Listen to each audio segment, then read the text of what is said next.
Before there were cities, before there were farms, before there was writing or wheels or war, there was this.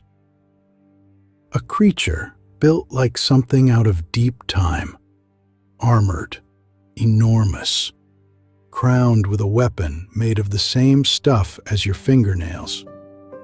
It has walked this planet in one form or another for 50 million years. It outlasted the ice ages. It shared the plains with saber-toothed cats and shared the swamps with beasts twice the size of any elephant alive today. And now, in the span of a single human lifetime, it is nearly gone. This is the rhinoceros. 5 species remain. Some number in the tens of thousands. One numbers just 2. This is the story of how an animal survives 50 million years, and what it means that we might be the thing it cannot survive. Say the word rhinoceros, and most people picture a single animal. But there is no single rhino. There are 5, scattered across 2 continents, each one a different answer to the same question. How do you carry 2 tons of body through a hostile world? In Africa, there are 2. The white rhino, the larger of all 5 despite the name, which likely comes from a mistranslation of the word wide, for its broad, square lip built to crop grass close to the ground. And the black rhino, smaller, faster, sharper-tempered, with a hooked, prehensile lip made for stripping leaves from branches. In Asia, 3 more. The greater one-horned rhino, plated like a medieval knight, at home in the floodplains of India and Nepal. The Sumatran rhino, small, hairy, the closest living relative of the woolly rhinos of the Ice Age, now vanishingly rare. And the Javan rhino, perhaps the rarest large mammal on Earth, its entire species clinging to a single peninsula of Indonesian jungle. 5 species, 1 family, and a shared inheritance stretching back further than almost any large animal alive. To understand the rhino, you have to go back, far back, past the mammoths, past the first humans, to a warmer, wilder world. The rhino family is ancient. Its ancestors appear in the fossil record around 50 million years ago. And among them stood a giant that dwarfs everything we call megafauna today. Paraceratherium, hornless, long-necked, browsing the treetops like a mammal pretending to be a dinosaur. It may have been the largest land mammal that ever lived. Then came the ice, and the rhinos adapted, as they always had. The woolly rhino roamed the frozen steppes beside the mammoth, wrapped in thick fur, its horn sweeping snow from the grass. Early humans knew it well enough to paint it on cave walls 30,000 years ago. The giants faded, the cold ones vanished, but the family held on. Smaller now, fewer, but unmistakably rhino. What survives today is the last chapter of one of the longest stories in the history of mammals. Everything about a rhino is built for a single strategy: be too big, too armored, and too dangerous to be worth the trouble. Start with the horn, the most famous and most fatal thing about it. A rhino's horn is not bone. It has no core, no root in the skull. It is keratin, the same protein as hair and fingernails, densely packed into a solid, curving spike. If it breaks, it grows back. It is, in the coldest sense, worth nothing. And that misunderstanding has cost more rhino lives than any predator in history. Then the size. A white rhino can weigh over 2 tons and still charge at 30 miles an hour, faster than any human will ever run. Its skin, up to 2 inches thick, hangs in armored folds. Its legs are pillars. Almost nothing in the wild will take on a healthy adult rhino. But for all that power, the rhino sees the world poorly. Its eyesight is famously weak. It may not recognize a person standing still 100 feet away. What it lacks in sight, it makes up for in hearing and smell. Those swiveling, funnel-shaped ears track sound in every direction. And that long nose isn't just for show. A rhino's world is built of scent, mapped in smells we will never perceive. We imagine the rhino as a loner, solitary, bad-tempered, best avoided. Some of that is true, but the truth is stranger and more social than the reputation suggests. White rhinos in particular gather. Females and calves form loose groups. Young males linger at the edges. And everywhere a rhino goes, it leaves messages. The great communication hub of the rhino world is the midden, a communal dung pile. It sounds crude. It is, in fact, a newspaper. In the scent of a single dung heap, a rhino can read who has passed through, whether they were male or female, healthy or weak, ready to mate or not. They will investigate, add their own contribution, and move on, informed. And they talk. Rhinos snort, growl, squeal, and pant. Mothers and calves stay in near constant vocal contact. Beneath the armor is an animal paying very close attention to everyone around it. The 5 rhinos live in worlds that could not be more different, and each is shaped precisely to its own. The white rhino is a creature of the African grassland, a grazing machine, that square lip mowing savanna grass for much of the day. The black rhino haunts the scrub and thicket, using its hooked lip to browse on shrubs and thorny branches that would defeat almost anything else.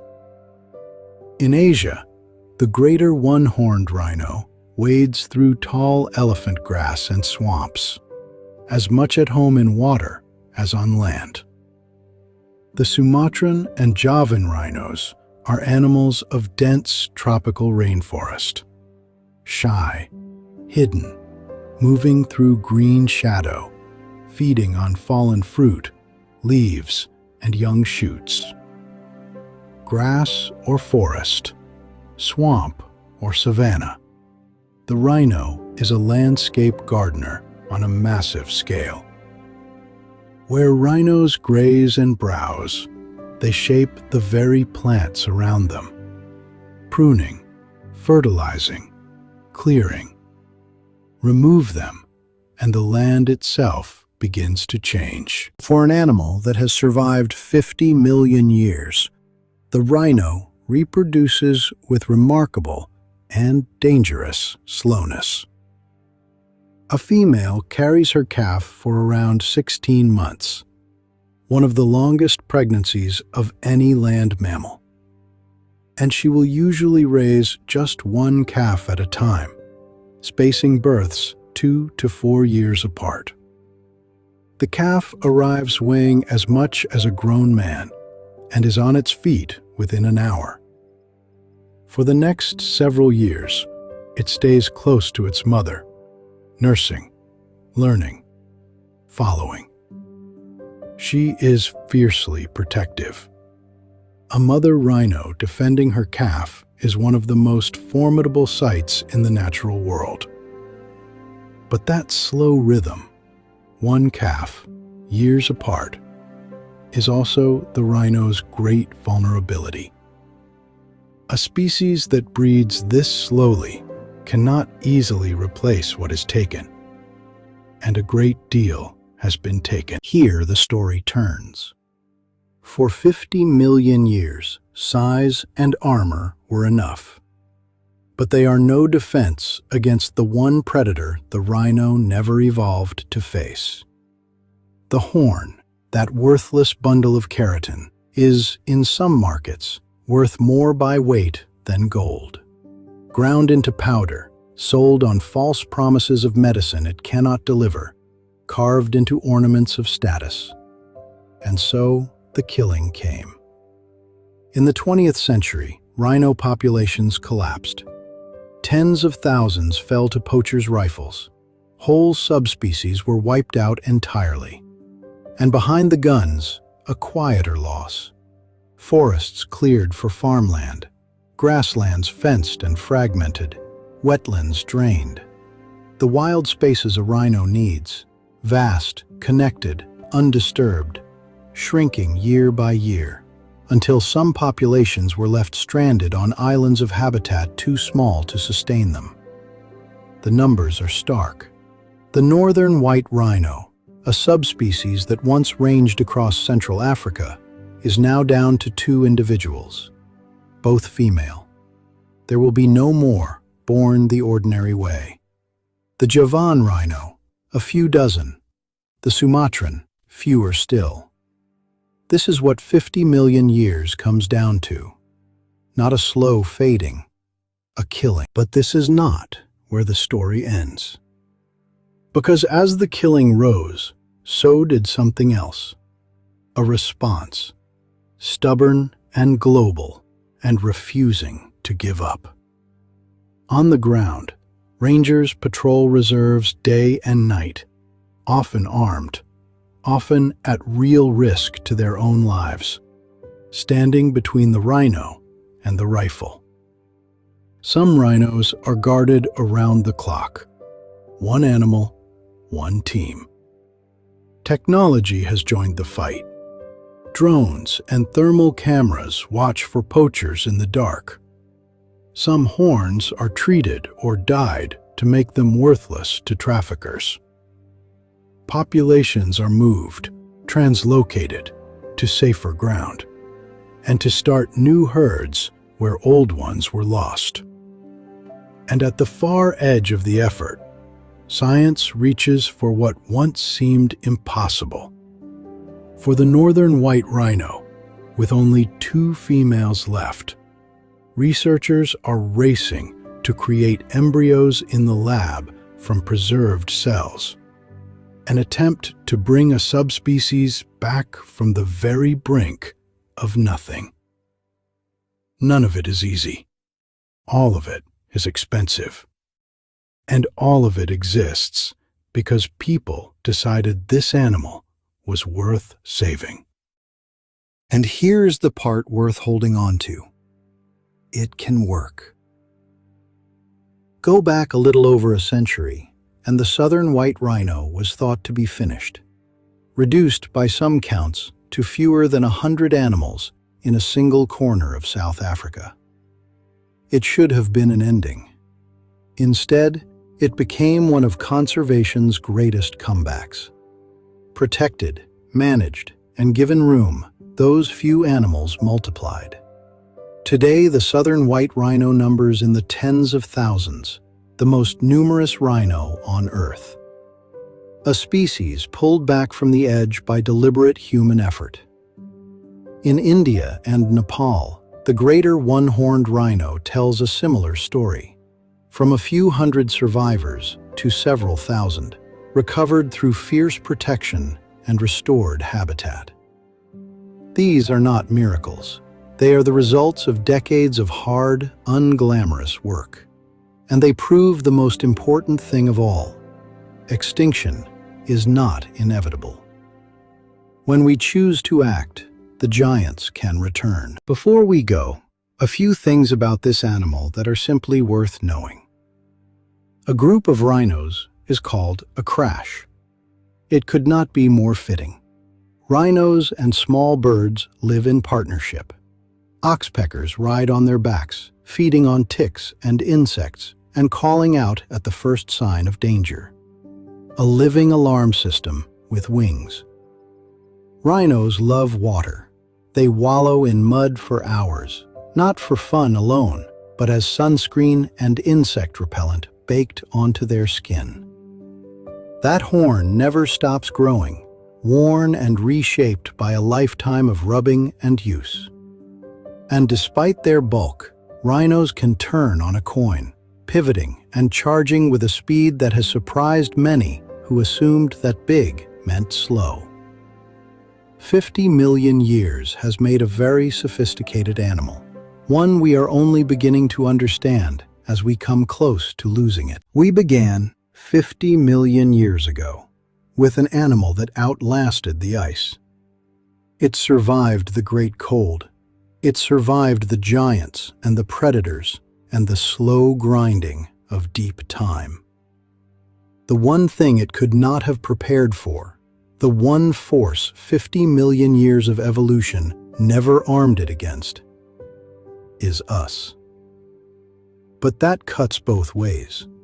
Because if we are the only threat the rhino cannot survive, we are also the only reason it still exists at all. The rangers on patrol, the scientists in the lab, the reserves, the laws, the people who simply refused to let it go. The comeback of the southern white rhino is not a story about luck. It is a story about choice. The giants are still here, 2 tons of deep time still walking the grass at dawn. Whether they are still here in 100 years is not up to evolution anymore. It's up to us. Protect wild places. Support the people who protect them. And remember that the rarest things on Earth were, not so long ago, everywhere, and could be again.